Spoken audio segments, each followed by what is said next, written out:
Good morning, everybody out in Zoom. So glad you're with me. As you probably know, class was canceled last week, so none of us were here, but they had the YouTube from the Tuesday class. I don't know. I guess if I'm going to move aside, I'm doing it for the Chiefs. I guess that's all right. Well, today is our last class, and I just wanted to remind everybody that we are coming back to the war. We'll be coming back to the war. What is the date? It's March 23rd. No, I think it's a little earlier than that because it's 6 weeks and we're off before May. So, no?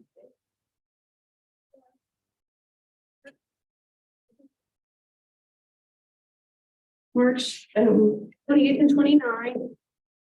And then it goes until March 2nd and 3rd, the 6 weeks. The last week of March. What? No, that doesn't work. No, the last week of March, 4 weeks in April. And then 1 week. We are having a week in May. We are always usually. May 2nd and 3rd. Well, I've got the wrong date. There you go. 4 weeks from now. Okay. Um, Everybody on Zoom, we're just trying to figure out when we come back to class. So, 4 weeks in between the two sessions. It'll start March 28th for you. it looks like we're coming back March 28th. So I hope everybody will join me. I am, at least at this point, considering going back to Asia in September. But I'm gonna, make it clear that if there are major developments in this war before that, if it looks like we're about to start a peace process or some kind of turning point has occurred, I reserve the right to change my mind. I think some of you may remember that when I started this class, people walked in the first day expecting me to teach about Japan, and I simply announced, no, we're going to study Ukraine. So, I think that's one of the greatest things about Spark is that they give me a lot of latitude. So I hope you'll continue to do that. All right. Well, there's so many things to talk about. I mean, certainly the fact that our president showed up in Kyiv, that had to be monumental. And I understand that the Prime Minister of Japan, Kishida, is now also kind of being pressured because the other major powers have shown up in Kyiv at one point or another.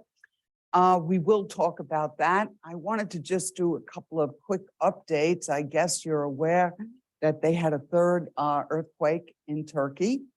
And this one came in at 6.3. And if we put these three earthquakes together, this last earthquake, a smaller earthquake, has reported only 8 dead. But together with the previous two, we're now looking at numbers over 47,000 dead.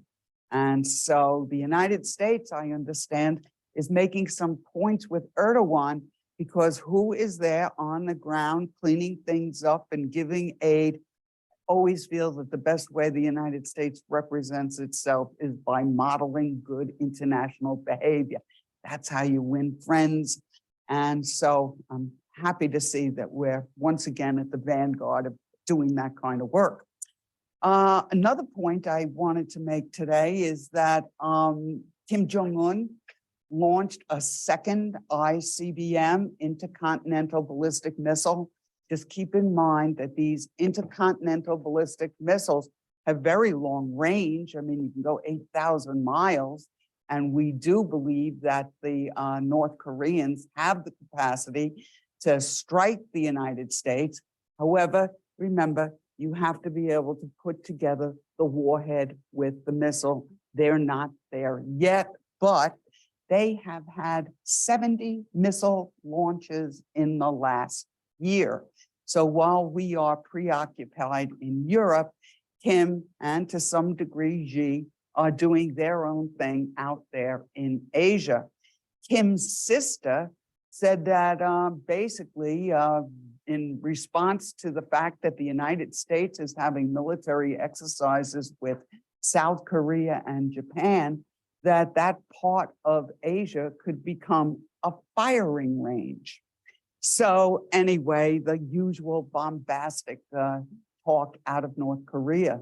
This second ICBM that they sent up this year was up in flight for 66 minutes. It came down, now went up.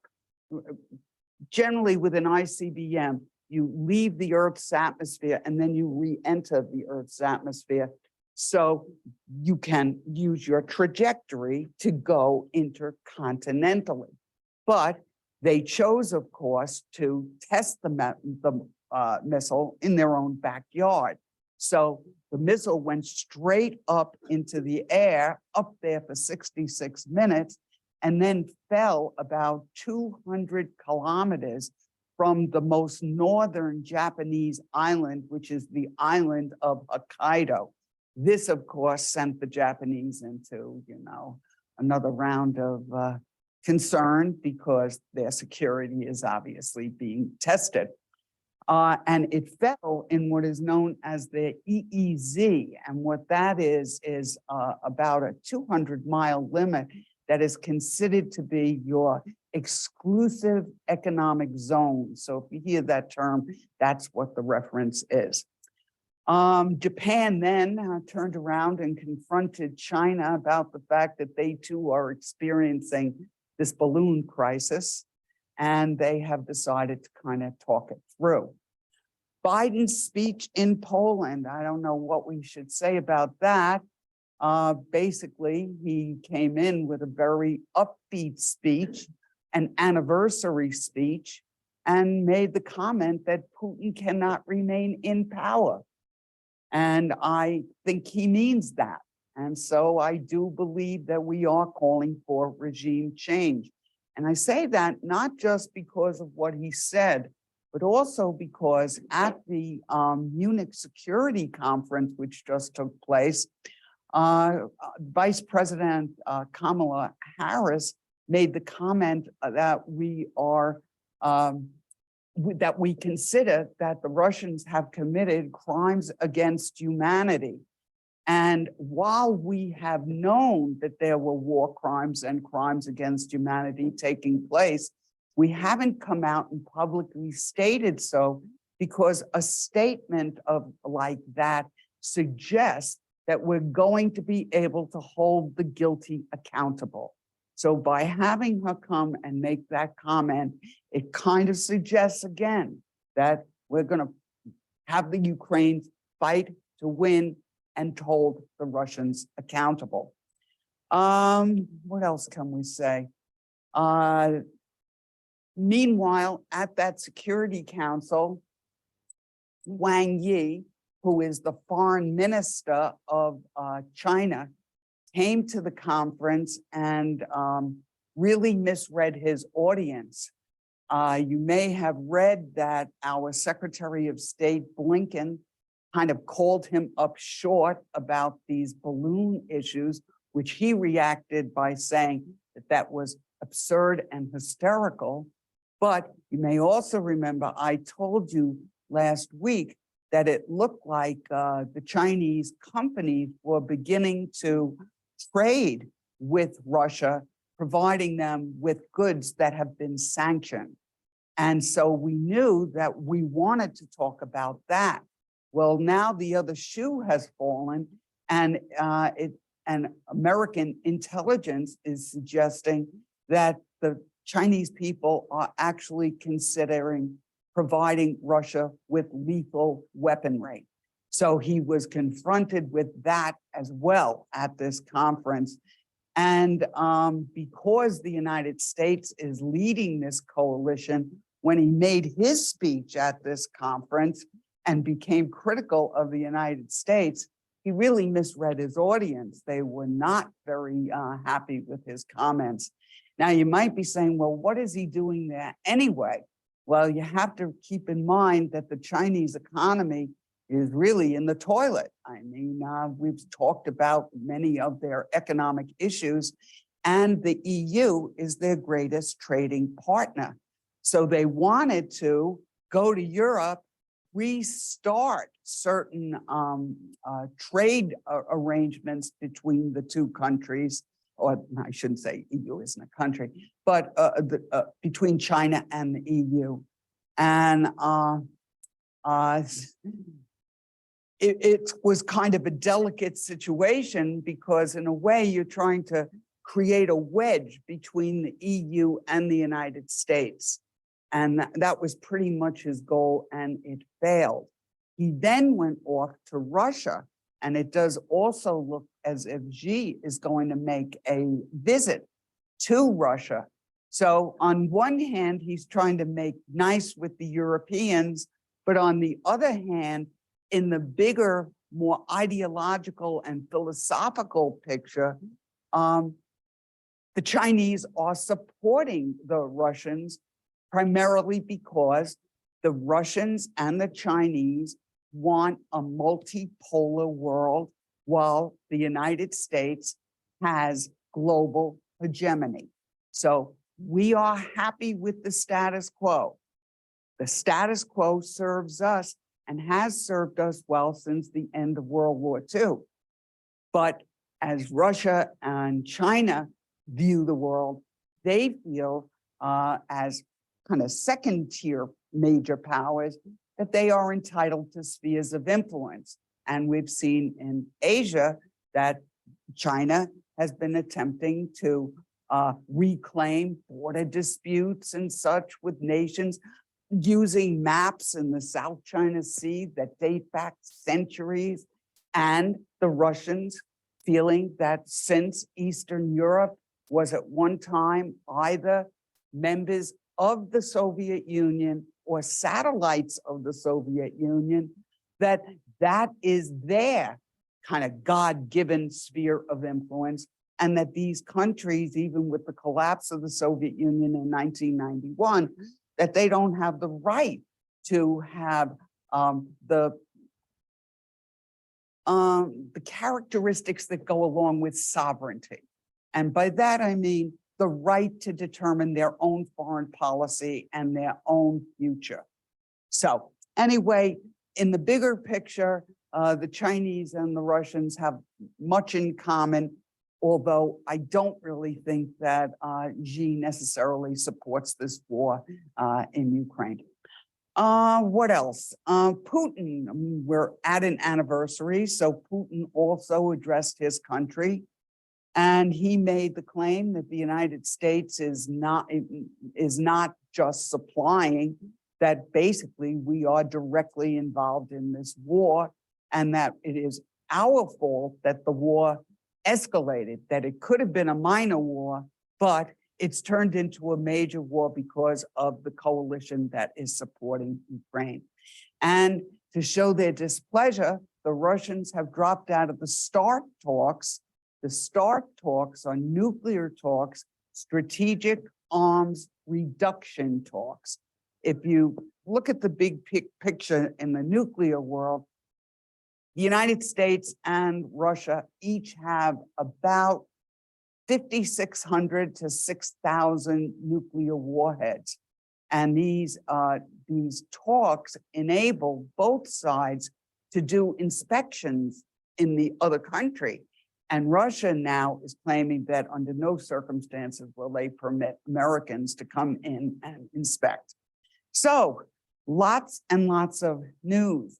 And this morning I woke up to a little video that I couldn't get a lot of information about, but it looks like the Russians made an attack last night that was foiled, and that there was a 10-mile tank convoy. And once again, numerous very expensive tanks were destroyed. So that's the front. Okay. Now, last week we didn't finish up. You'll recall I wanted to kind of get to some of the other news that was taking place. And actually, a lot of it relates to what we'll be talking about today. So I think it makes sense to kind of go back to that lesson So if you have last week's lesson, we're looking now at page number 9, where it says other news this week. And just to kind of summarize what we were doing last week, even though you weren't here, I was trying to take a look at the geopolitical changes in Europe that have resulted as because of this war in Ukraine. I think it's fair to say that relations between Europe and Russia are changed, certainly for the foreseeable future. That for many years, the Russians thought about integrating with Europe. Now they are turning kind of eastward. All right, so I wanted to start first of all with where the current fighting seems to be taking place. If you've got the map, okay, here we have the Donbass, here we have the Oblast of Zaporizhzhia, here we have the Oblast of Kherson. The area that we're talking about is approximately 60 miles to the south of Bakhmut, which is where the Wagner Group has been fighting. And believe it or not, Bakhmut has not yet fallen, even though it does look to me as if Zelensky is preparing Ukraine and the rest of the coalition for the loss of Bakhmut. We'll talk more about that later. But the area that they were fighting in is Voleda. Now, of course, I'm pronouncing this incorrectly, but we'll see the correct spelling at least, and you'll recognize it. But approximately 60 miles, I'm assuming it's right about here. And this is supposed to be a big railway hub. And it would enable the Russians to connect the Oblast of Luhansk, Donetsk, Zaporizhzhia, and Kherson together. So there's been a lot of bloody fighting at Voleda. And in my first point here, you're going to see that we have supplied the Ukrainians with a weapon that makes it very dangerous for the Russian tanks. And so with that as an introduction, let's kind of take a look. One more thing before I get going. I read a really detailed article last night about the weaponry that's being used, and much of the weaponry that is now being supplied is offensive weapons, not necessarily long distance offensive weapons. But when you think about tanks, the tank is an offensive weapon. And usually the tank is covered by air support and they move in tandem. But if you consider that all of this territory is now in Russian hands and the Ukrainians have to displace the Russians from this territory, they will be doing so with offensive weapons. It's the only way. So one of the weapons that we have supplied them with is something called RAM. And I'd never heard of it before. And I was shocked by what this particular weapon can do. Maybe I should tell you about the weapon first. One of the things that you're doing when you're expecting a tank attack is you try to put land mines in the battlefield. So typically, before the tanks come in, the Russian tanks come in, they will first try to sweep the minefield so that when their tanks come in, they don't blow up. Well, it seems that we have developed a weapon that after the Russians have swept the minefield, we send a shell out with brand new mines. And these mines immediately cover the battlefield that the Russians think has been swept. And as a result of this, they lost over 130 infantry vehicles, including 30 tanks. And since we all know the cost of a tank, we know, let's just say, that the Leopard is $10 million. Now, chances are they were using older Soviet-style tanks, but still, they took out 30 tanks with this weapon. So with this as an intro, let's see what I wrote. It looks like Russia's spring offensive has begun. Fighting has intensified in the Donbass and particularly at Voleda. Ukraine is using a new anti-tank mine-laying system. Ukrainian gunners wait until Russian troops clear a path through an old minefield. Then they toss fresh mines on the same path right as the Russians cross. The US has supplied Ukraine with the remote anti-armor mine system that delivers a pack of 4-pound mines using hollow 155 millimeter artillery shells. In one day last week, Russia lost 30 or more armored vehicles around Voleda. The only way to suppress RAM, the new weapon, is to suppress the guns that fired the mine shells. So I think this is pretty dramatic and will take a very high toll. Now, I have an update about this in today's lesson. And for those of you who kind of took a quick look at the lesson, you already know we're going to be talking just a little bit again about Moldova, because last week the Russians attempted to overthrow that government. And you may remember Kortikov, who is the head of the Chechen militia, he made the statement that Poland is next. And they just uncovered some secret documents that suggested that the Russians intend to fully absorb Belarus, their friend, by 2030. So there may be something to the thesis that Russia is attempting to reestablish their old Russian empire. Okay, so that's where we're going today. All right, now we've got Ramzan Kortikov, the leader of the Chechens. Ramzan Kortikov, leader of the Russian region of Chechnya, said in an interview on Monday, this is a week old, of course, that Russia would achieve its goals in Kyiv, Kharkiv, and Odessa by the end of the year and opposed negotiating with Ukraine. Well, I think he's wrong. I will leave it right there. One thing some of you may also have been seeing is that Prigozhin is really falling out of favor in Russia. In fact, he claims, remember we said that as a paramilitary organization and not part of the Russian army, that they were able to get their own munitions and that they have basically their own fighting force. But after we had satellite images of North Korea supplying the Wagner Group, we decided to sanction them as well, which meant, in effect, that they now had to get their munition supplies from the Russian military itself, the Defense Department.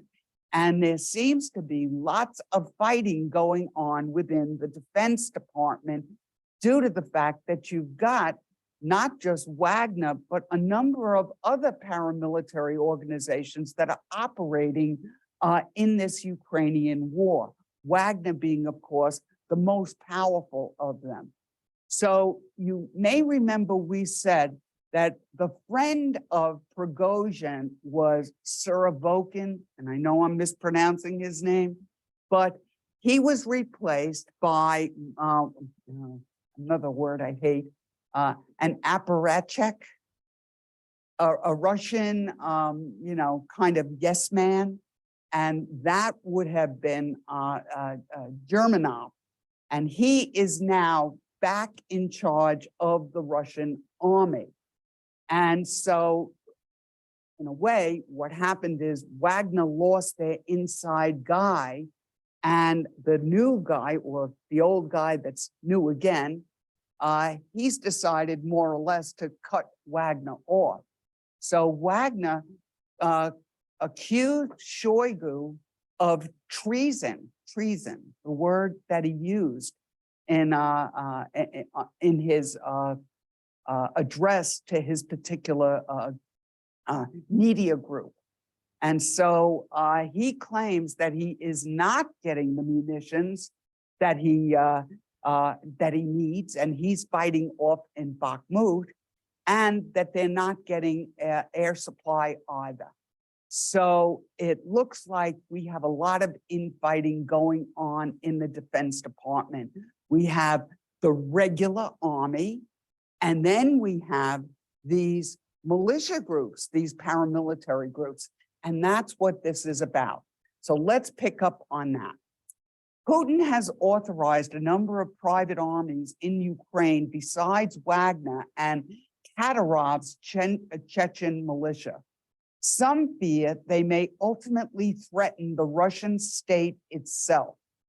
Prigozhin has said he is no longer recruiting convicts. Now, my reading of that is that, and because I read it, was that, the convicts have their own ear to the ground, and hearing about the high numbers of deaths. If there were 30,000, there have been as many as 50,000 members of Wagner in the war. 30,000 are casualties, 10,000 are dead, and 20,000 are injured. So kind of taking it on the chin. So he feels, well, he's become, as you know, kind of a little bit of a folk hero in Russia itself. And some are suggesting that the convicts would no longer sign up to go to Wagner. But I read just yesterday that Putin cut him off from recruiting in the prisons. So since I really don't know, I throw both of those out. So let's pick this up. Prigozhin has said he is no longer recruiting convicts. A former KGB officer and now Russian oligarch stated that Prigozhin is intentionally hyped up as a boogeyman to be presented to Russian audiences who fantasize about regime change. The meaning is clear. If Putin goes, things could be worse. So maybe that's true. Defense Minister Shoigu has his own private militia called Patriot, which has been operating since 2014, which is when the separatist movement started in the Donbass, and the same year that they took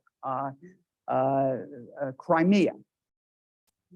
Another private army called Redut was originally created to protect Russian oligarch Timchenko's company's gas field, which is now fighting in Ukraine. And I also just read that Gazprom, that's the pipeline people, created its own private army. So you have all of these paramilitary organizations fighting alongside the Russian regular army. And it looks to me like they're getting in each other's way and are jockeying for position. So this, as I understand it, is driving Putin crazy, because the one thing that he has demanded is that all of these groups work collectively together. So this is not good news for him. Okay, next point, Iran. We know that Iran has been smuggling drones into Ukraine. So I found an article that explained how this is getting done. Now, let me see if I can change my map for just a sec.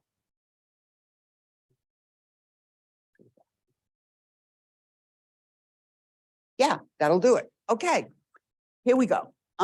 Here is the Caspian Sea. The Caspian Sea is the largest landlocked sea, I think, in the world, pretty much. Very long sea. Anyway, the geography tells the story. Down here, you have Iran. Up here, you have Russia. So what they've been doing is having boats meet each other in the Caspian Sea where they transfer the drones. So that's what this talks about. Iran has been smuggling drones into Russia using boats in the Caspian Sea and the state airline. Moscow has sought to buy ballistic missiles from Iran as well, but no evidence they've been sold. Russia is seeking more advanced drones because Ukraine is now, I love this figure, I hope it's true, is intercepting previous drones at an almost 100% level. The Iranian Revolutionary Guards have been at the forefront of the improving relations with Russia. But right now, keep in mind, the Iranians are having their own problems with the women in their country. And so they're a little bit preoccupied as well. So that's how they're getting those drones. Where are we here? This is just a week-old statement about the battlefield. Casualties on both sides are high, but Russia's are higher because they are less concerned about the loss of human life. As many as 800 Russians have died daily, and that's Wagner, in the fighting around Bakhmut. Russia is now fighting with a troop advantage, but their level of skill, commitment, and equipment are inferior. Okay. This next thing, you see it's a little bit lengthy on point 7. This has to do with the call from Ukraine for the F-16s. And so I wanted to find out whether or not that was even likely. And I have to say, after reading what I have, it just doesn't sound as if the F-16 is the best choice for this particular war. I think the biggest problem is the long amount of time it takes to train pilots to use the F-16.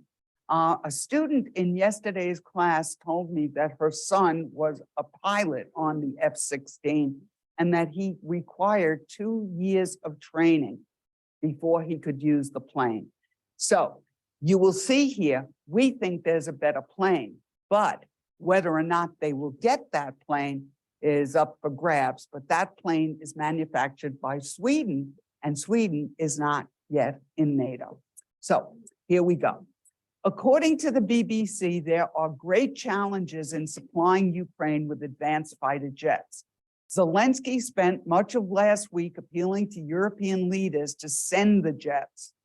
When the war started, it was believed that Ukraine had about 120 combat aircraft, mainly Soviet-era MiG-29s and Su-27s.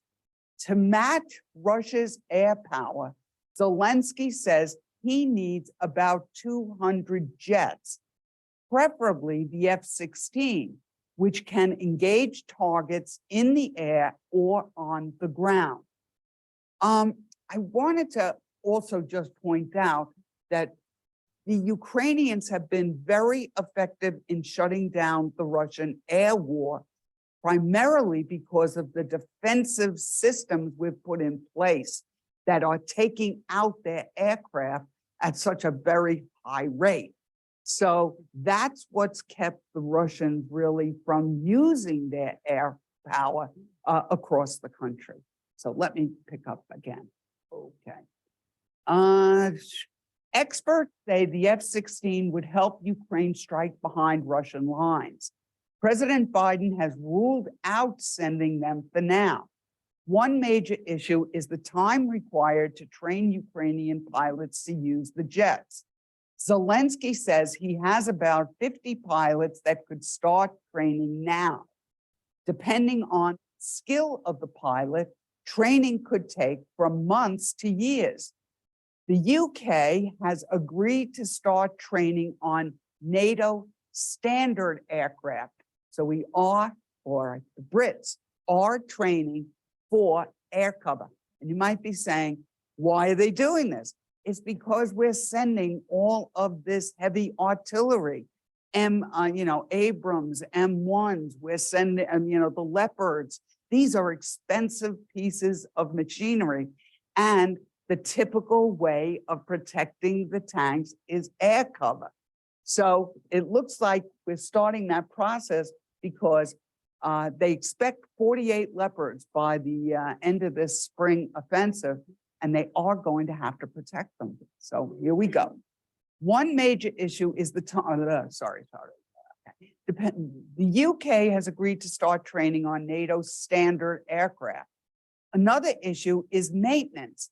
One NATO spokesperson told the BBC that the F-16 requires extensive maintenance after almost every flight.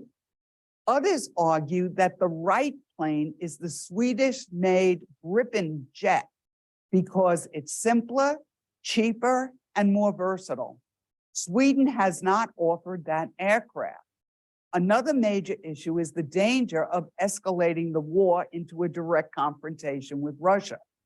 But those committed to seeing Ukraine win the war, and it looks like that's the direction we're in, argue that when the Western tanks arrive, they will need air cover. So anyway, how many times have we said, no, no, no, no, no, yes. So we shall see. This next point, I don't know why I included it. It really has no meaning. I guess years ago, Berlusconi and Putin used to party a lot in Italy. They were partying buddies, it seems. And Berlusconi, far right, he's continued to support Russia in the war. But of course now, Italy is being ruled by Giorgia Meloni. She's also from a far right party, but she's solidly behind the Ukrainians in the war. So this was just a statement saying just that. I'm going to skip it. I've made the point. All right, the next, Elon Musk. Elon Musk, of course, has been in the news a lot lately, but we're going to talk about him as it relates to Starlink. Starlink is a satellite system that can be used in place of the internet. All right, that's what Starlink is. And so one of the things that you try to do during a war is take down the internet because it's being used for communication. Well, when Elon Musk developed Starlink, he didn't develop it for military purposes. He really developed it for kind of emergency communication purposes. So the Ukrainians, ever creative in this war, began using Starlink for military weapons, and he now has limited their access to use Starlink for that purpose, insisting that if this is now to be used as a weapon of war, that the Pentagon should be picking up the tab. So that's where we are on that issue. Here we go. Elon Musk, president of SpaceX, has taken steps to prevent Ukrainian forces from using the critical Starlink satellite technology with Ukrainian drones. By the way, we are, I think, about to pick up Starlink. As late as 2 days ago, it's still in conversation. A spokesperson for the company stated that it was never intended for their system to be weaponized. The company has not objected to using Starlink for banking, hospitals, and keeping families connected. There have been reports that the impact of limiting Starlink are already being felt at the front. In the past, Ukrainian troops have credited Starlink with enabling them to maintain communications and also to better target Russian forces with artillery and drones. The company wants the Pentagon to foot the bill to continue the service, and it looks like that may happen. Okay. Okay, this part, again, I'm always looking for things that I don't know something about, and it appears that most of the nations that were either part of the old Soviet Union or part of the old satellite system are at the vanguard in opposition to Putin. However, there are 3 Eastern European nations that have not jumped aboard that train. And so I was kind of curious why nations like Hungary or Slovakia, why aren't they supporting the war? And I think we can sum it up in one word: oil. They are dependent on oil, and consequently, they don't want to see the tap shut off and don't want to anger Putin. So that's what this is about. According to Al Jazeera, in Eastern Europe retained sympathy for Russia despite facing aggression in the past. Slovakia, Bulgaria, and Hungary have stood out as particularly pro-Russian in their attitudes. A September poll indicated that a majority in these 3 countries would welcome a Russian military victory over Ukraine. In another survey that was earlier in May, only 33% of Bulgarians and 45% of Hungarians perceived Russia as a threat. These 3 nations also show the weakest support for EU sanctions, particularly the oil sanctions. Bulgaria and Hungary are the only NATO and EU members to have officially refused to deliver arms to Ukraine, fearing being drawn into the conflict. Slovakia has extended supplies of heavy weaponry and aid, but it has sided with Hungary when it came to uncomfortable economic decisions, such as participating in the EU oil ban. Analysts suggest that the transition from communism in Eastern Europe came with high expectations for freedom, democracy, and prosperity that have not been met. So just because you joined the EU didn't necessarily mean you got rich, but it was probably the reason you joined in the first place. Now, just to, all right, so I'll just continue. That disappointment at not, seeking those immediate benefits encouraged foreign interference from Russia, fanned by social media. Russian propaganda tapped into the dissatisfaction and exploited the anxieties that made people nostalgic for the comfort of communism, exploiting the ideas of pan-Slavic unity and similarities across language, history, and culture. We call that pan-Slavism. Surging energy prices, the cost of living crisis, poverty, and high inflation have also fed popular frustration and further fueled pro-Russian sentiments. Russia's disinformation campaign has been highly successful. In Bulgaria, a senior member of the previous government revealed that public figures are paid 2,000 euros to spread pro-Kremlin propaganda. So we can buy our friends. Okay, and anyway, and I also just want to kind of remind you that when Russia collapsed and all of these countries suddenly received their independence, it didn't automatically mean that they all wanted to be pro-Western. Certainly, those people in those nations that benefited from their relationship with Russia continue to support Russia. And this is true as well in places like Ukraine. That's why one of the things that Zelensky had to do was to get rid of a lot of these corrupt officials or spies within his own government that still continue to support Russia. So generally, people who benefit from the status quo tend to try to stay with that. And when the Soviet Union collapsed, suddenly you started to see division in all republics and satellites about which direction they should go in. Should they retain their knitted relationship with Russia? After all, Russia's got the oil. Or should they move to the West, try to join the EU and NATO? And so you're going to have people in those countries with divided loyalties. And that's the situation. This next one has to do with a new type of technology that it appears also that's been developed that enable countries like the United States, let's say, to intercept other nations' ships at sea if they're carrying contraband.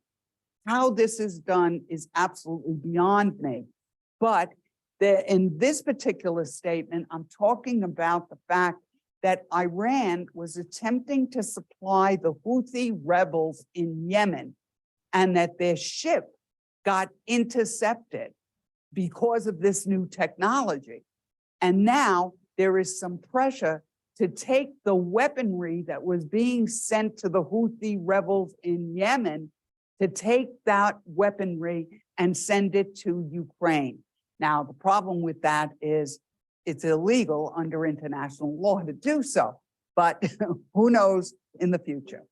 So the US and French navies intercepted cargo vessels smuggling thousands of weapons from Iran to the Houthi rebels in Yemen. The shipments were made in violation of a UN resolution. The two seizures have included thousands of Russian-style assault rifles and machine guns, dozens of anti-tank missiles, and over 1 million rounds of ammunition. Last summer, Britain intercepted an Iranian vessel carrying surface-to-air missiles and engines for ground-launched cruise missiles.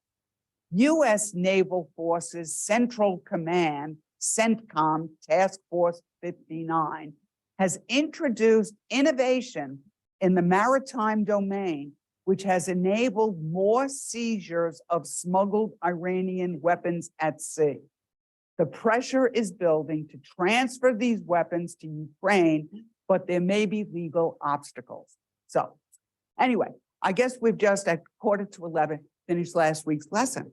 So now I'm going to be, guilty of being a bit of a motor mouth as I attempt to somehow make my way through this second lesson. I start again with a thesis statement, and then as I kind of foreshadowed, we're going first to Valletta, and then we're going off to Moldova. And then we're going to take a look at China again and its relationship in this war. So here we go. As we approach the first year anniversary of the war in Ukraine, there is currently no end in sight. Conscious of President Biden's penchant for President Putin's penchant for commemorating significant occasions, President Biden stole his thunder with an unannounced trip to Kyiv, underscoring strong US and NATO support, along with another $500 million in military aid. Not so accidentally, Chinese Foreign Minister Wang Yi is traveling to Moscow this week. He was there yesterday, amidst rumors that China is about to provide Russia with lethal weapons. On the ground, it appears that Russia has started its spring offensive early to capitalize on its time advantage before more advanced Western battle tanks enter the conflict. Unfortunately, its opening volley in Valletta proved disastrous, suggesting Russia has not solved the many tactical, logistical, and competence issues facing its commanders and troops. Predicting the outcome of the war is still impossible. While the Ukrainians possess highly motivated troops and superior weapons, Russia has superior troop numbers, and an arsenal of weapons that have not yet been seen on the battlefield. At present, both sides are preparing spring offensives to end the winter stalemate. Some military experts predict that the next 6 months will determine the outcome of this war of attrition, which is why I can't say without doubt that I'm going back to Asia in September, but it's my plan today. I wanted to kind of say why we can't count the Russians out, all right? Historically, Russia started out slowly in World War II, facing many of the same problems it's facing in Ukraine. Somehow, it managed to turn the tide at the Battle of Stalingrad by sacrificing countless lives. With as many as 200,000 casualties, that means dead and injured. Many Russians no longer consider losing an option. If you lose that many guys in that brief amount of time, it kind of stiffens your back a little bit, and you say, we can't walk away from this war. We have sacrificed too much already. And so far, support for the war remains strong. Ukraine's primary concern is maintaining NATO support and the flow of advanced weapons. Without achieving a decisive ground advantage, neither side is ready to negotiate. Russia needs to first consolidate its control over the Ukrainian oblasts it's already annexed, while Ukraine, faced with the wanton destruction of their cities and infrastructure, seeks to drive all Russians from its territory, including Crimea. Meanwhile, China is about to announce a peace plan already viewed with skepticism by the West because it's being presented by a dishonest broker. It is clear that they support Russia in this conflict. Ironically, NATO's war efforts are being driven by former Russian satellites and republics who are fearful that a Putin victory won't stop at Ukraine, and that their sovereignty may be threatened next. And as I said, first on the hit list, Poland, but it looks like Belarus, and we know in the past week, Moldova. So anyway, with that in mind, I wanted to just kind of take a closer look at this battle in Valeda, which I'm sure was what Putin was hoping was going to be his great victory to celebrate the first anniversary. He didn't mention any of this in his speech. And I don't know if you also saw, they on the day that President Biden was giving yesterday, when he was giving his speech in Poland, the Russians sent up an intercontinental ballistic missile.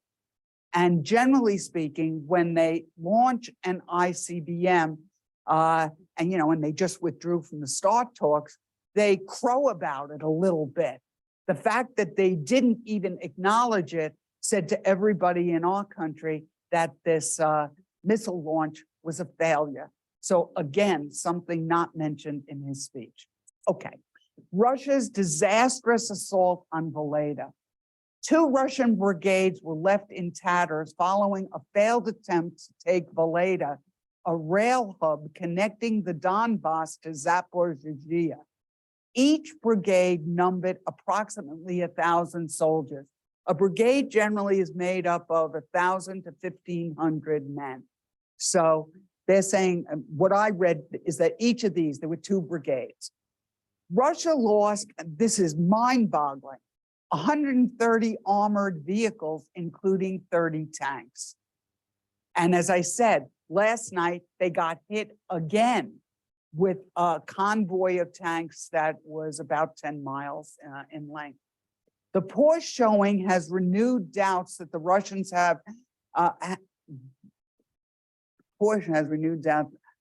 have not resolved their logistical issues, sorry. It doesn't appear they're capable of a large-scale ground assault. The Russians failed to take the terrain into account when they were fired upon in open fields littered with anti-tank mines. This article didn't even mention that new technology, which is the real reason why that happened. And this new RAM technology, I saw some video of this. The tanks would be going down the path where the Russians thought they had carried out the mine sweeping activities. And as they began to see the guy ahead of them blowing up, they attempted to veer to the right or veer to the left, but the whole area had been reseeded with new mines. And so they all blew up on the side of the path that they had charted out. So it's really hard to keep up with this military technology. And one of the things that happened as a result of this battle is that Ukraine picked up some prisoners of war, and lo and behold, a number of those POWs were brand new recruits. So the brand new recruits are already in the meat grinder. The United States estimates that 80% of all Russian ground forces are now fighting in Ukraine, but I saw one estimate that I couldn't verify as high as 97%. Not sure. I didn't want to use the higher figure. I thought I'd stay with the American figure. All right, now this is called the gray zone. The gray zone is a channel that is used by the Wagner Group in order to spread propaganda about their activities. So this relates to how it looks like Prigozhin is losing favor in Russia. The gray zone, a Telegram channel affiliated with the Wagner Group, was highly critical of the Russian army. They reported that the US HIMARS, those are the long-range artillery guns that right now have a capacity of 50 miles.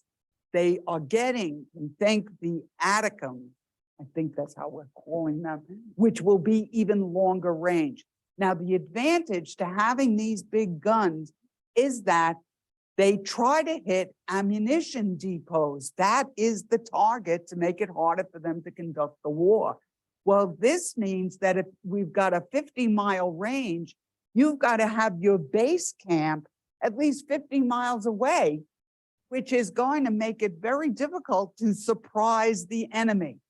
So the HIMARS are doing their job. A Russian screen,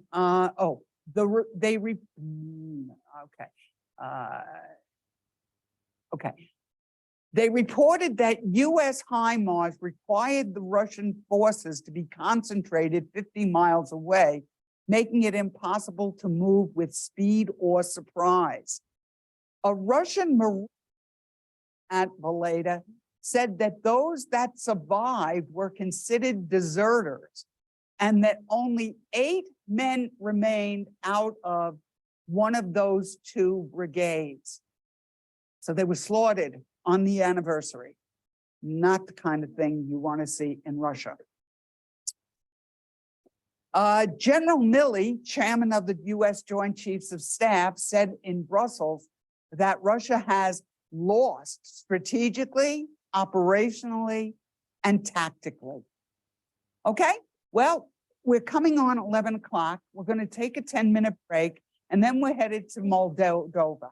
So anybody who's on Zoom, if you're having some questions, I'll stay after class. And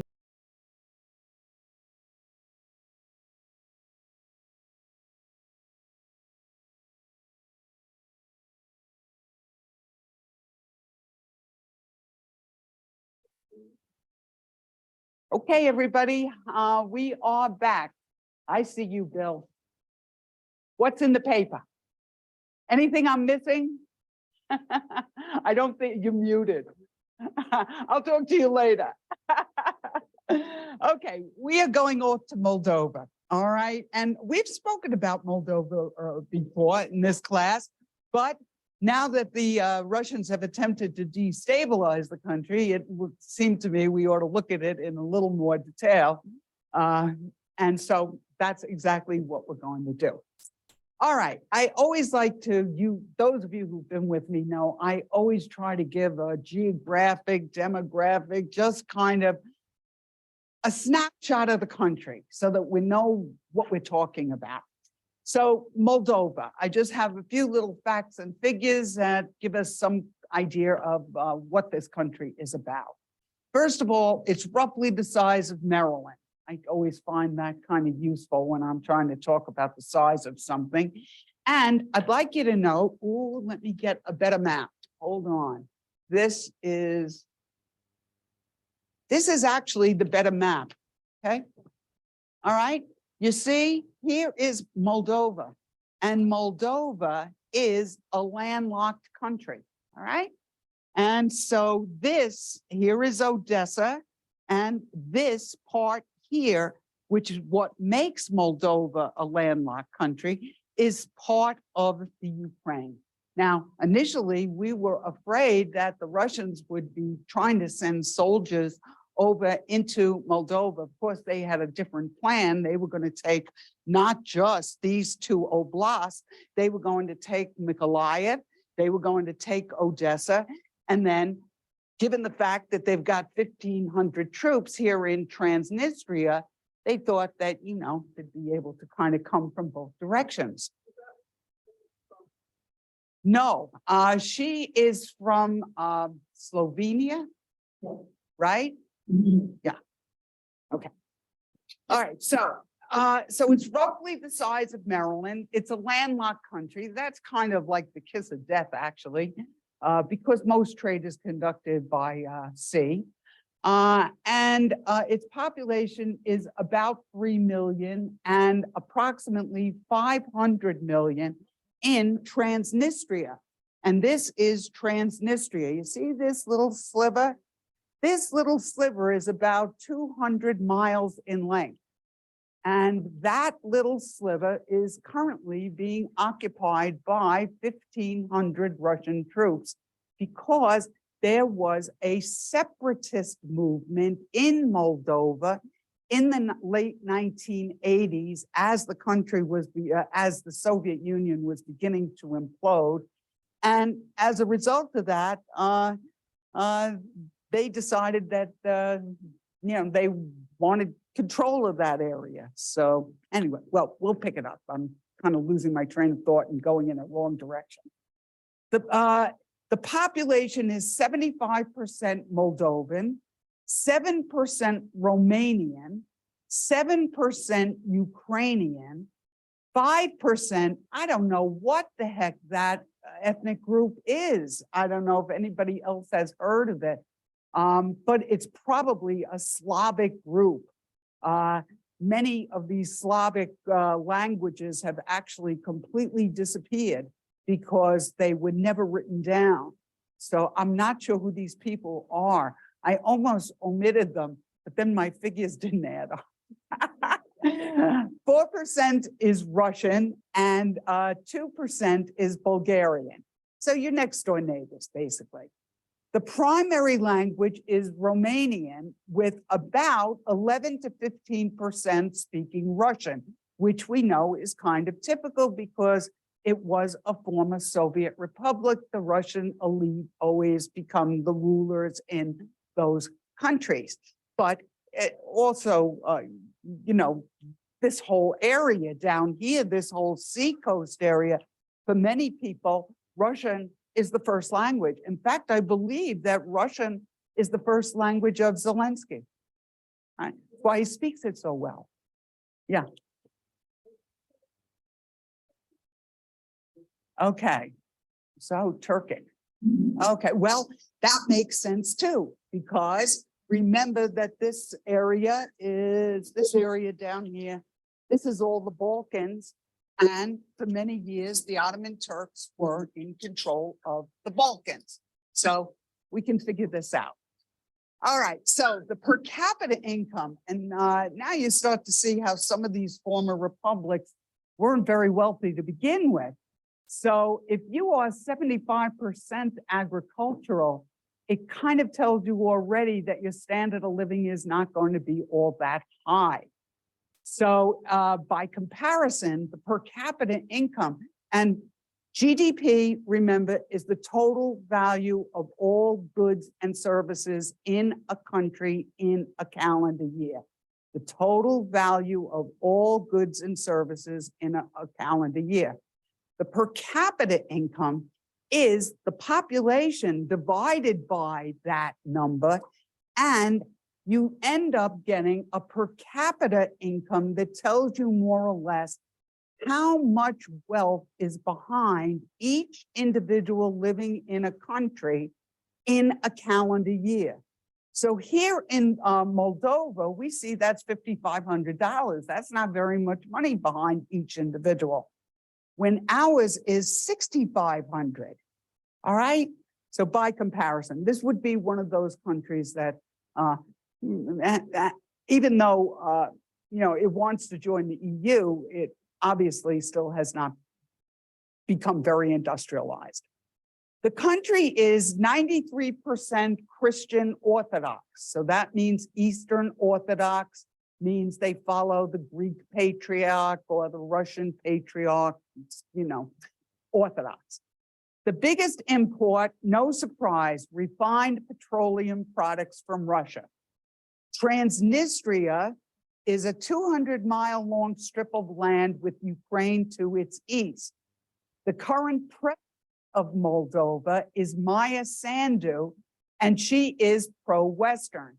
But keep in mind, again, when these countries get their independence, and we saw it in Ukraine, sometimes they'll have a pro-Russian leader, sometimes they'll have a pro-Eastern leader, and they might go back and forth, because you always blame the current administration for the ills of the country, so you try something else. And these countries would divide it along those lines. I thought it would be good to take a quick look at their history. First of all, remember, it's going to be a former republic in the Soviet Union, but it was annexed to the Russian Empire in 1812. And no doubt they took this from the Ottoman Turks. And this was done during the Napoleonic Wars. The Napoleonic Wars go from until 1815. So it then became, now we go to World War I. Then you have to remember, World War I, Russia drops out of World War I and makes peace with Germany. Therefore, all the territories that were to the west of Russia, they all become the spoils of war for the winning nations. So Russia loses it in World War I. And from 1918 to 1940, it is going to become a part of Romania. It was occupied, but now we go to World War II. And in World War II, remember, the Russians are coming from the east, and everybody that's in their way until they get to Western Europe gets absorbed either as a republic in this case, or as a satellite nation. So it was occupied by the Soviet Union at the end of World War II, and it was known as the Moldavian Soviet Socialist Republic. Oh, you know what else I learned? Did you see up on top the title, Aborted Coup in Moldova? Bessarabia. I never knew where Bessarabia was. I just made some kind of crazy assumption it was near Saudi Arabia. But this would have been a clear indication that this was once part of the Ottoman Turk Empire, as was. You remember, what's the movie? Lawrence of Arabia, yes. So he was delivering, well, we won't go into them. Okay. And finally, Transnistria is predominantly Slavic and Russian. So a little bit about what happened. As the Soviet Union began to decline in the 1980s, separatists in Transnistria feared that Moldova might be reunited with Romania, and they revolted.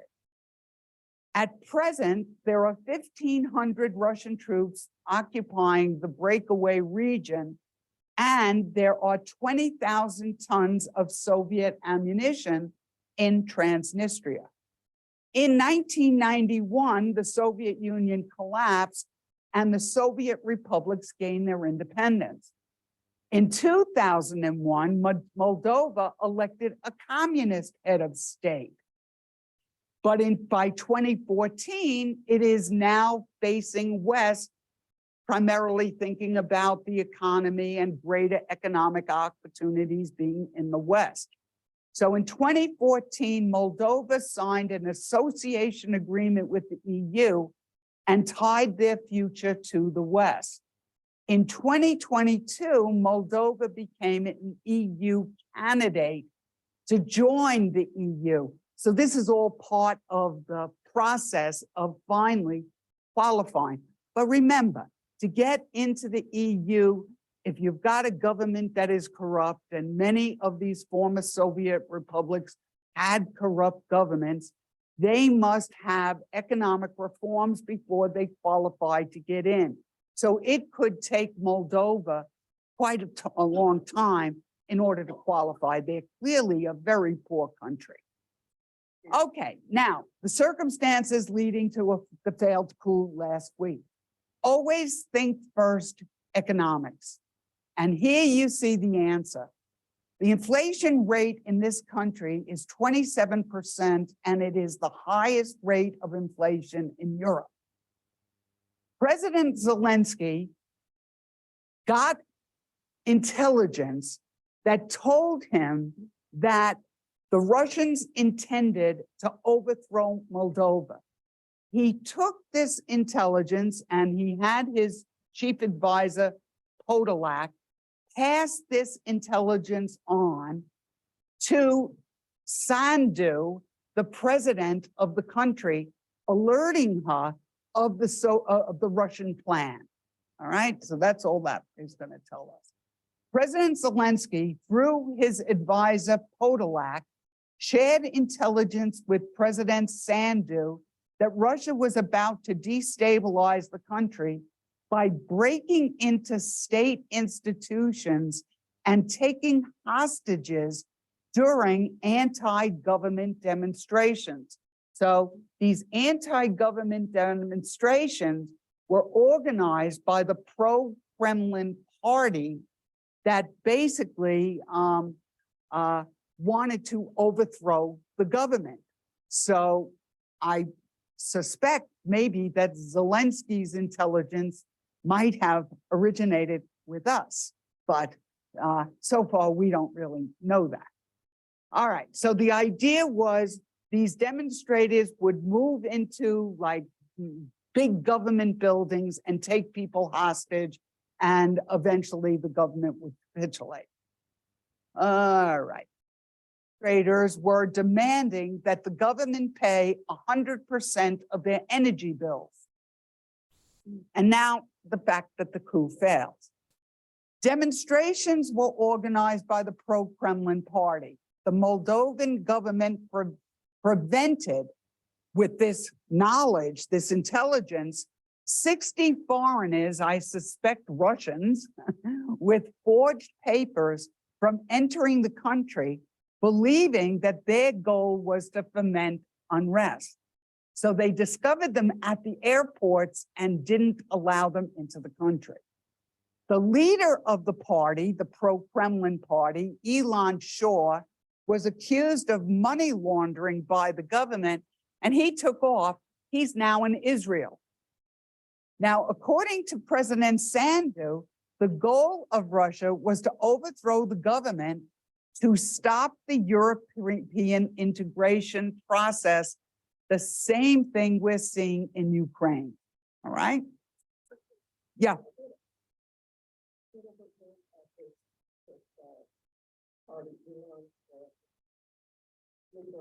To Israel.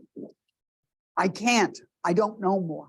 Okay, but this is a pro-Kremlin party? He was the head of the pro-Kremlin party in Moldova. Mhm. So it is a democracy. They have a parliamentary system. So they would have a pro-Kremlin party in their parliament. They were already upset about the high inflation and the cost of energy. They're clearly a very poor country. So taking advantage of the situation, Elon Shaw made arrangements, obviously with Russia, to bring in these foreigners, these Russians, into the country to storm some of the government buildings, to take hostages, and to overthrow the government. And the government was then charged him with money laundering. And now that the coup had failed, rather than go to jail, he went to Israel. That's all I know.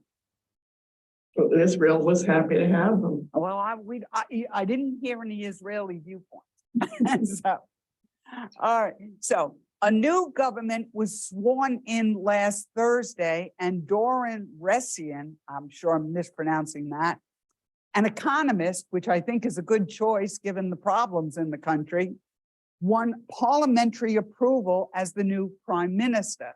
So it is a parliamentary government, but with a president, very similar to what we have in Ukraine.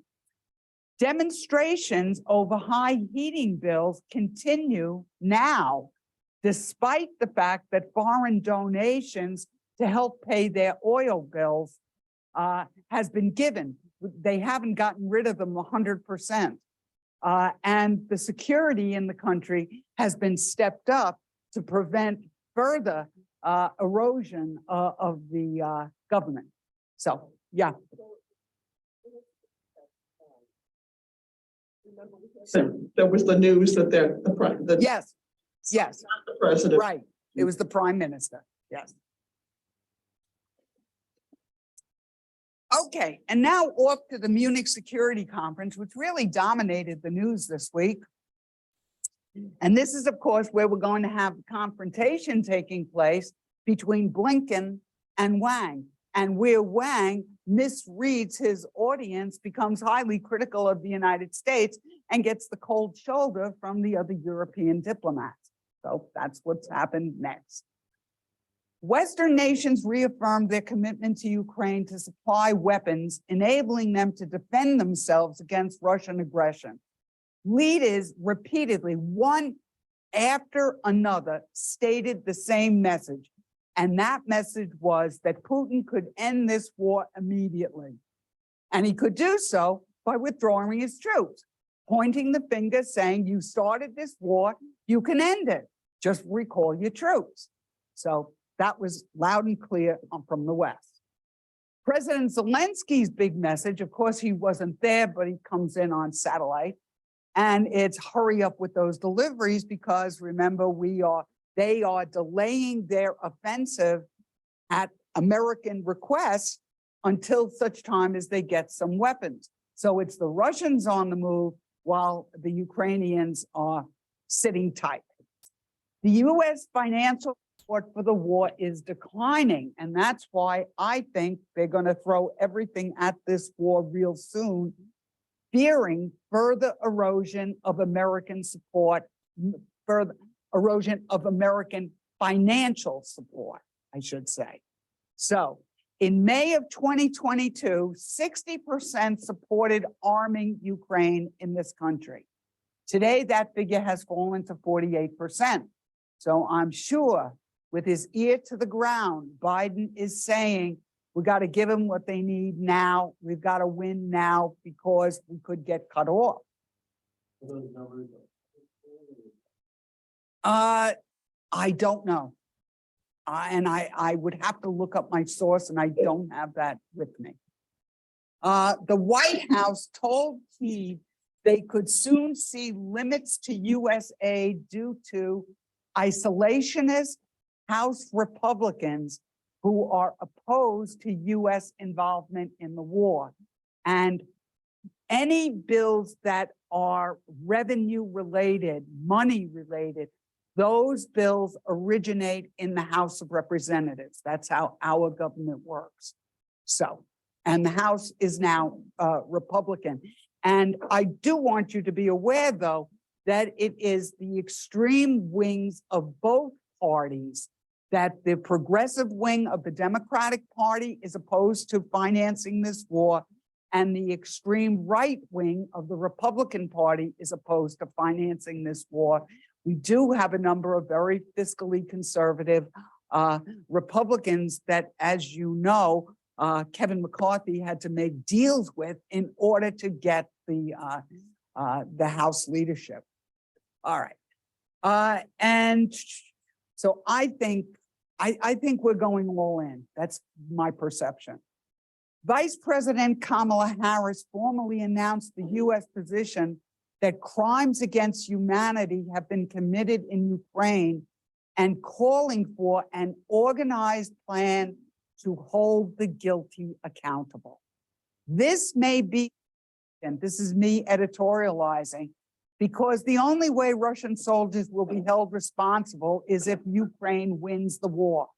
If Russia wins the war, there's not going to be war crime trials. So it may signal that the United States supports the Ukrainian victory, which is something that we have not stated outright. All right, this next part, I don't know why I really included it. It's not all that important. It's kind of the same. And we have embassies in other countries that when we have Russian embassies in countries around the world, there's almost an assumption that on the side, they're all spies. And frequently when nations have differences, one of the first things they do is they expel people from who are from that country. And so that's what's going on here. Russian spies have been on a mission to find out the extent to which Western leaders are prepared to continue stepping up arms deliveries to Ukraine. Again, Biden's goal is to outweigh the West. He thinks the coalition will fall apart. So the question is the alliance rock solid? Will the alliance continue its aid? And so that's what the spies are trying to find out.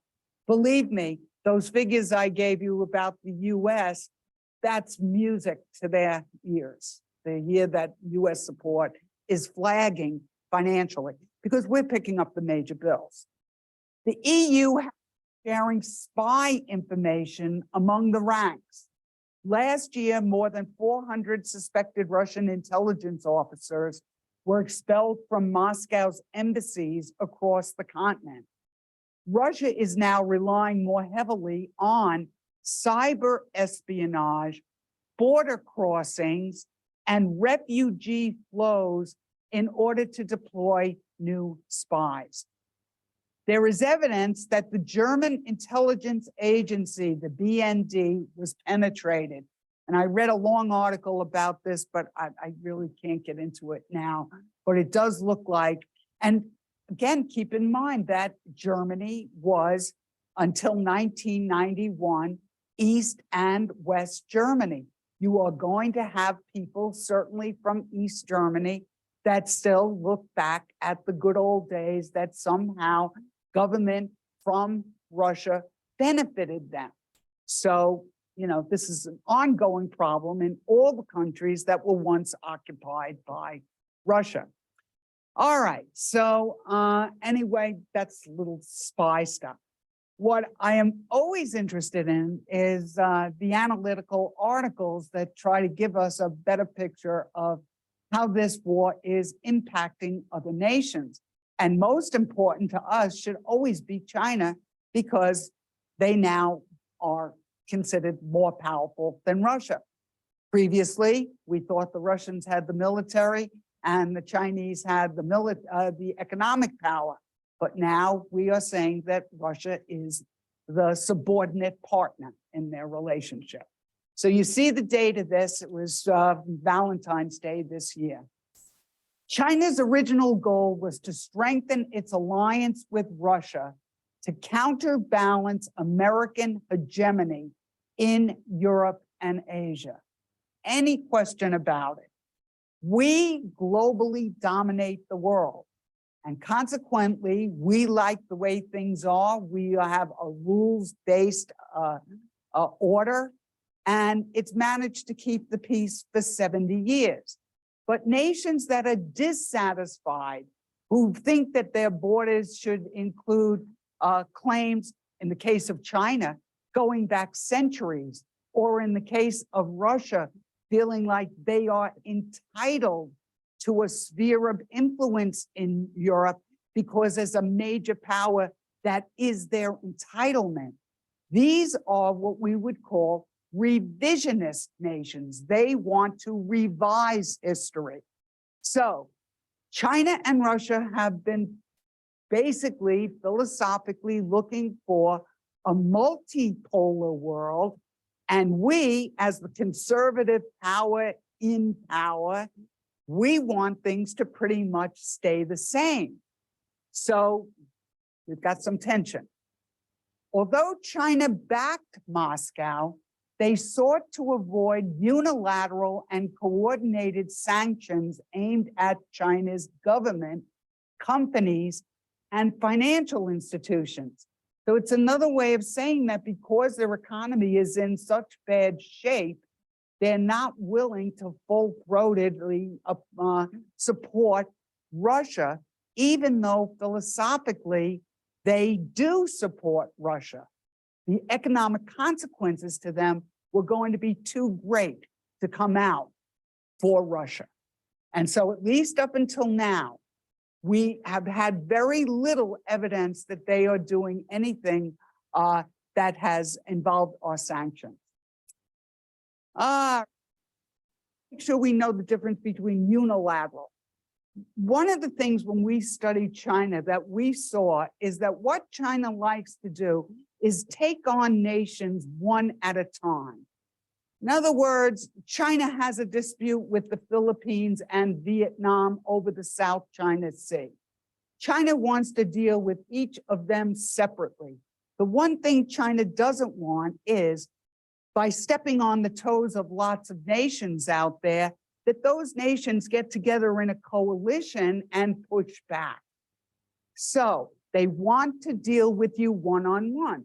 And of course, as a big nation, you can impose your will on a smaller nation. But if those smaller nations get together in a coalition, then the big guy has to think twice. And that's what we're seeing, that what China wants. So China's criticizing us for taking this multilateral approach in supporting Ukraine against Russia. So here we go. 1 year later, Beijing has generally refused to sell arms to Russia to avoid the kind of sanctions imposed on Russia. Preserving their global market access has so far been more important than their current given their current economic concerns. Was there a hand up? I missed. Okay, sorry. And keep in mind that before the invasion occurred, just a week or so before, at the Beijing Olympics, Putin and Xi announced a limitless friendship. And so, of course, the United States wants to know exactly what does that mean. So, but they have serious economic problems. They shut down their economy because of COVID. They had a 4.3% growth rate this last year, and they think they need 7%, or else they're going to end up with social unrest. They had defaulted loans because of COVID with the Belt and Road Initiative. They got into a spat with the Europeans and they canceled a big order. Well, now the Chinese are going basically with hat in hand, trying to court the Europeans back into economic activities, but they're in a really weird position because politically they're opposed to Western Europe's goals for Ukraine. So they're walking a tightrope. They need the money, but they don't want to change their foreign policy. Okay, so however, trade between, so in other words, they're not selling munitions, but remember how much oil they bought. So in other words, China is continuing to trade with Russia, but in areas that are non-lethal weapons. So trade between China and Russia has risen by 34% in 2022 to a record 190 billion. Much of this has been due to China's importation of Russian crude oil. By observing how the US has imposed sanctions, remember the title of the article, What China Has Learned from the War. Basically, they want to learn lessons about how we're helping Ukraine conduct this war that they can apply to Taiwan. So they want to see just what did we do to Russia and how can they protect themselves from that. By observing how the US has imposed sanctions, export controls on items like computer chips and advanced technologies, investment restrictions and tariffs to cripple not only the Russian economy, but also nations like, this is what we have done in Iran, Iraq, Cuba, North Korea, and the Sudan. The Chinese have learned what they may face should they invade Taiwan. An immediate first step would likely involve an asset freeze in Western banks. So money invested in the United States by China would be frozen, just as we have frozen the assets of Russia. Within days of Russia's attack, their assets were frozen in, here's the gang, Australia, Canada, Japan, the United Kingdom, the United States, and the European Union. Russia's biggest financial institutions lost access to SWIFT. SWIFT is the secure messaging platform that connects global banks. So in other words, we're kicking them out of global trade. Yes, yes.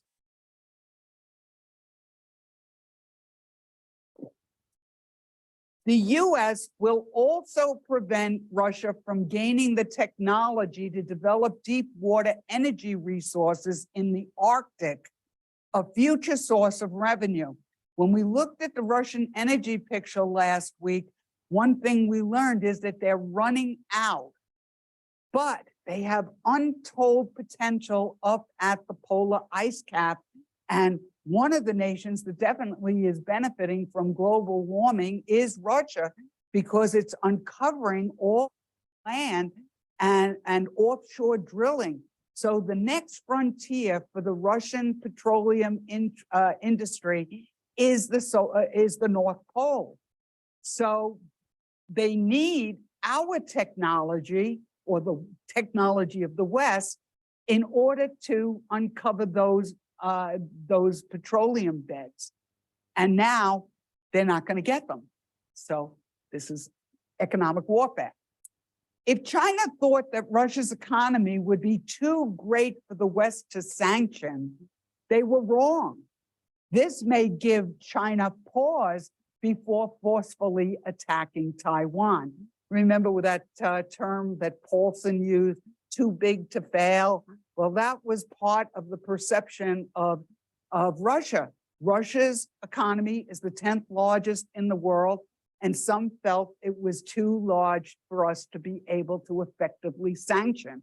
But we have done so, and so have our allies. Historically, China has criticized US unilateral sanctions as an illegitimate assault on the targeted country's sovereignty. China claims that only UN sanctions are legitimate because they come out of the international body. But given their veto in the Security Council, China would always be immune from the sanctions. So in other words, we can't get UN sanctions against Russia or China. The only way to get to their economy is through unilateral methods. I hope that makes sense to everybody.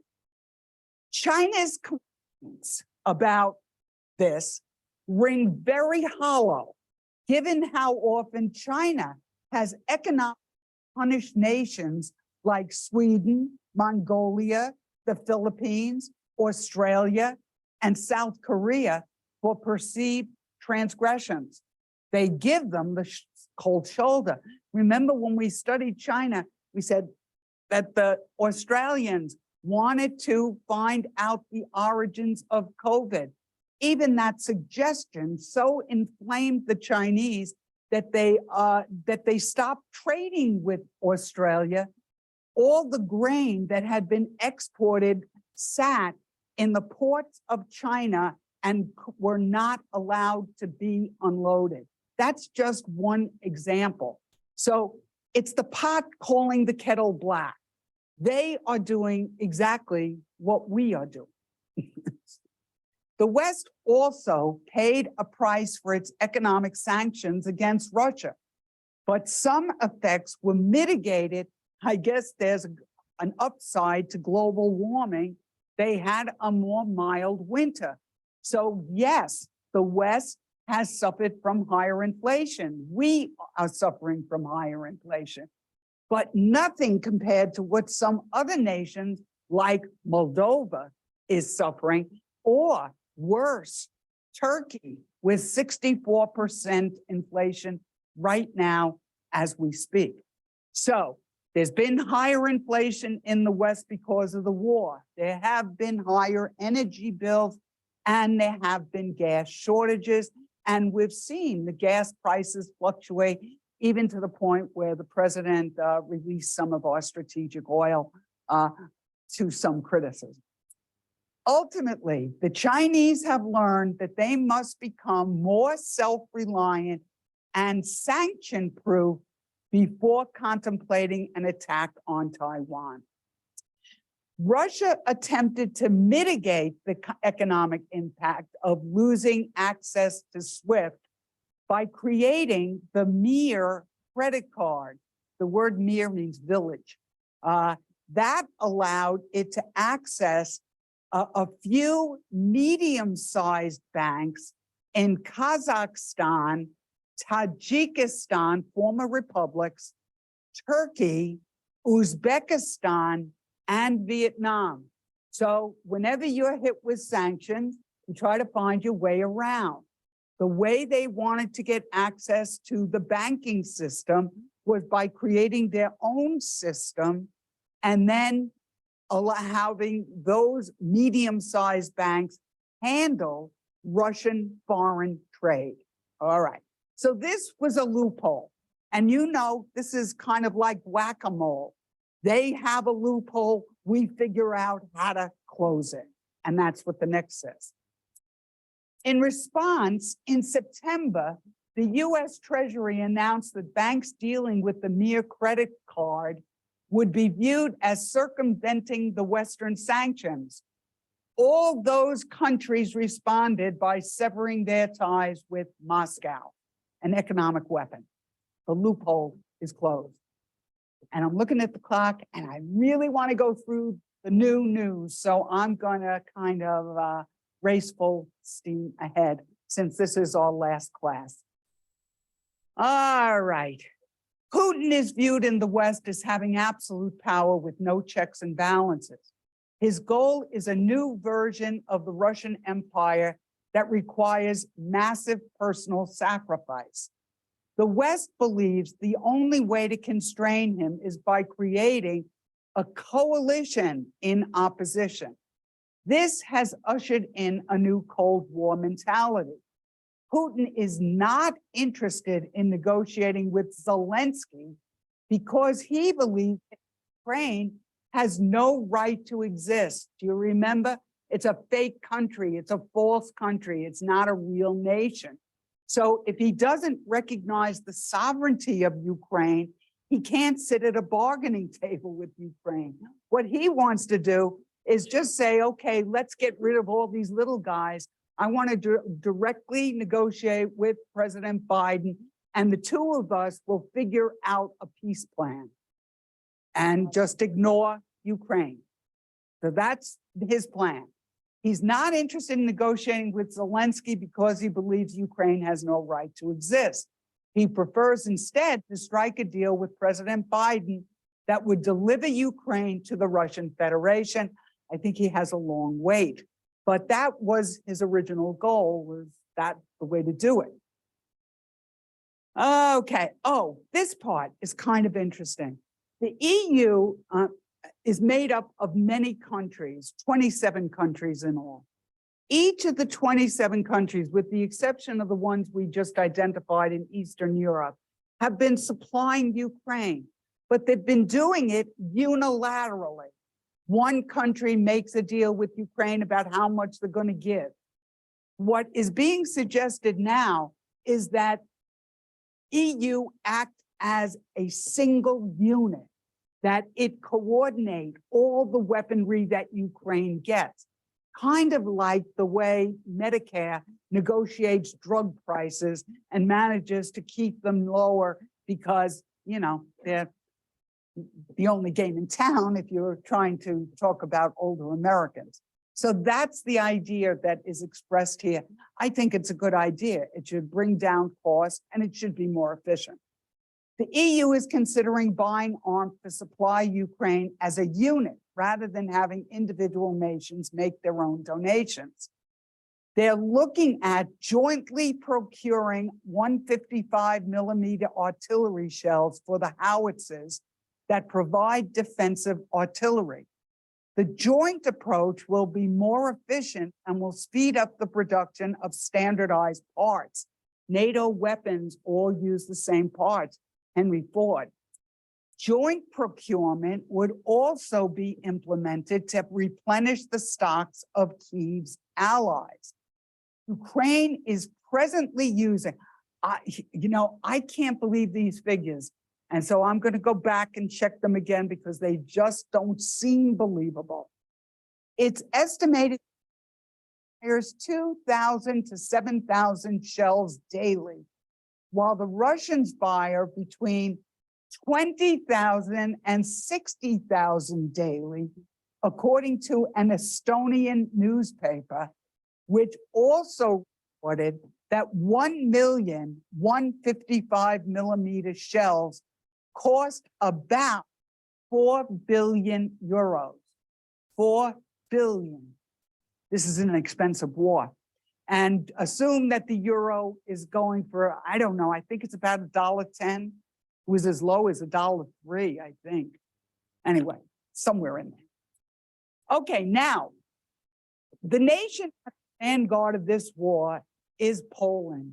Poland is really championing Ukraine in this war and has done more than any other country in Europe, not only for the refugees that have poured out of Ukraine, but also in terms of providing military assistance.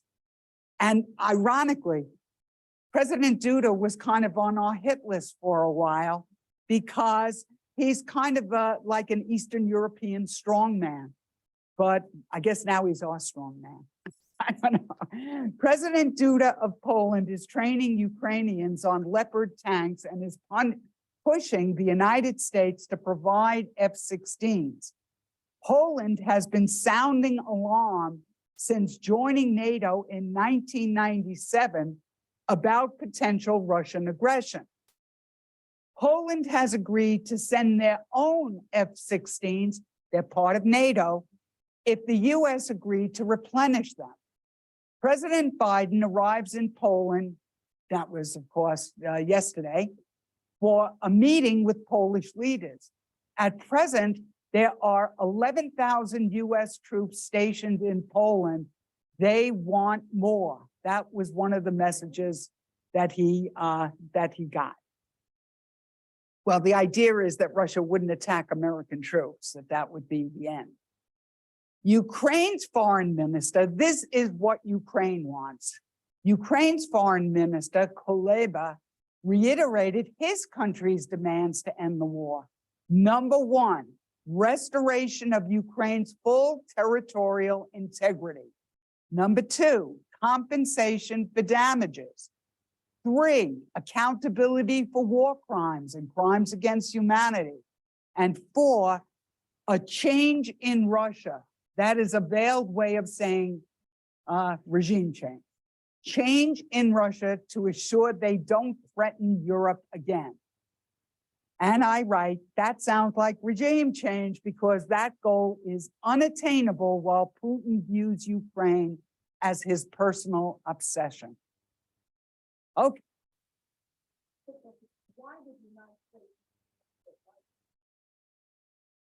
It's protocol because you would not want you wouldn't want the Russians to accidentally kill our president. You know, with a missile strike or something. Yeah. So it was really to make sure no accidents happen. Thank you. But they have to do it really soon. Yes. Well, our missiles take how long to go? They gave them, I think, 4 hours notice. Okay. I hate that clock. We'll say we're off to China again. China's foreign minister Wang suggested that the US is not interested in a negotiated settlement at this time. Well, neither is Russia. And this is his quote. Trust between major countries is lacking. Geopolitical rifts are widening. The Cold War mentality is back. New types of security threats from energy, food, climate, biosecurity, and artificial intelligence keep emerging. So certainly the Chinese would like to see an end to this war. War is never good for global trade. I mean, that's just an outright statement. It's not good for trade. All right, now we have our little confrontation between Blinken and Wang. Secretary of State Blinken confronted Foreign Minister Wang at the Munich Security Conference, claiming Chinese companies were supplying Russia with sanctioned goods. He also accused China of planning to provide Russia with lethal support. He made it clear that doing so would be a problem for the United States. Blinken also brought up the issue of the Chinese balloon we shot down. Wang insisted our actions were hysterical and that the balloon was simply monitoring weather conditions. And as a result of that, you know, they had Blinken, the United States, canceled their meeting, but we really did want to talk to the Chinese about these issues. So rather than having a formal meeting, they kind of waylaid the foreign minister at this Security Council. The spokesperson for the Chinese Foreign Ministry stated last week that China stands ready to work with Russia to further advance I think it should say, our comprehensive strategic partnership for a new era.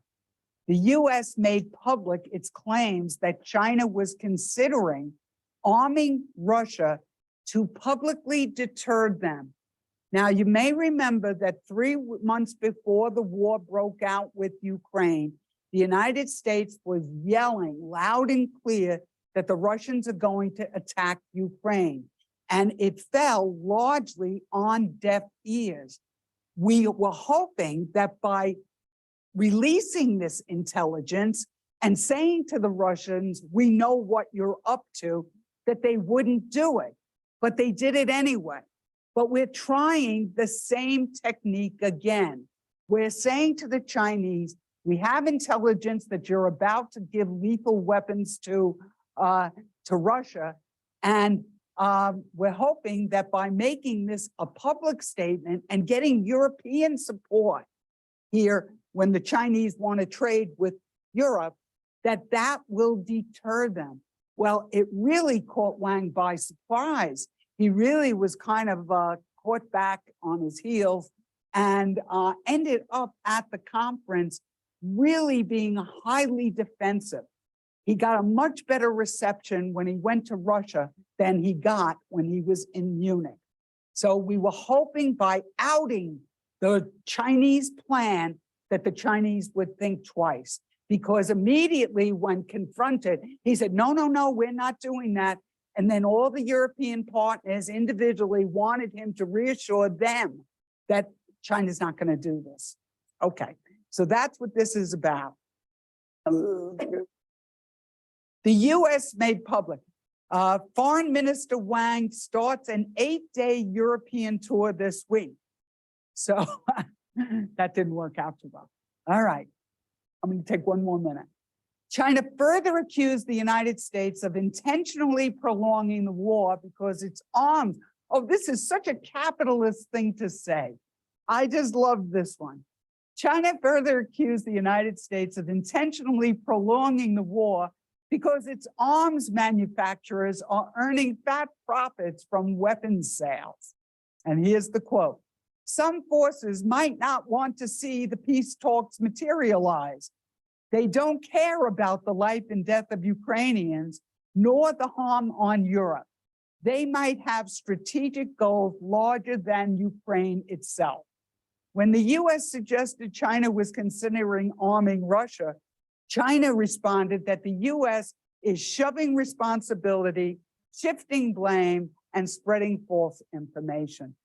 And my last comment, because the period is over, and I have to make a correction, somebody told me yesterday.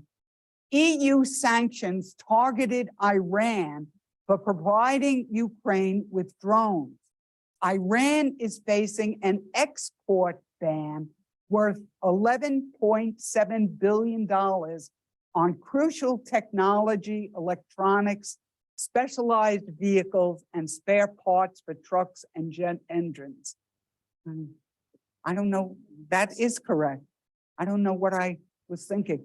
Somewhere along here, I misstated something and I did not correct it because I was in a race with the clock. Listen, the class is over, the semester's over. I hope you'll come back. We'll see how the semester, we'll see. Let's bring a fancy those. Well, thank you, everybody. And people on Zoom. I'm going to.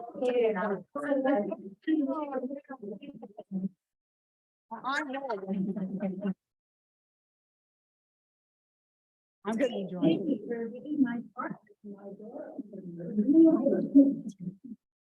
Thanks, Carol. I really. You keep me on my toes, that's for sure. Thanks, Carol. Thank you.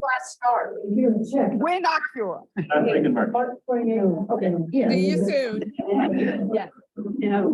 That's much to catch up on. Soon. Is there anybody who'd like to ask some questions? Mute yourself. No?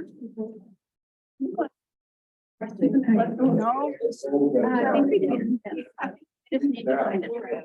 So I had to go back.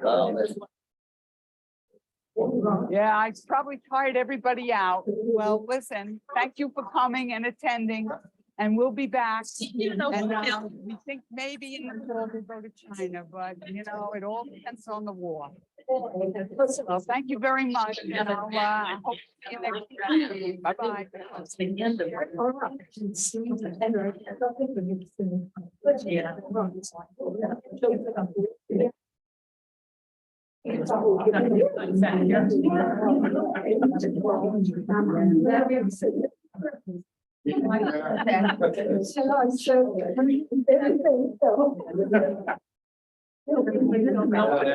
Bye-bye.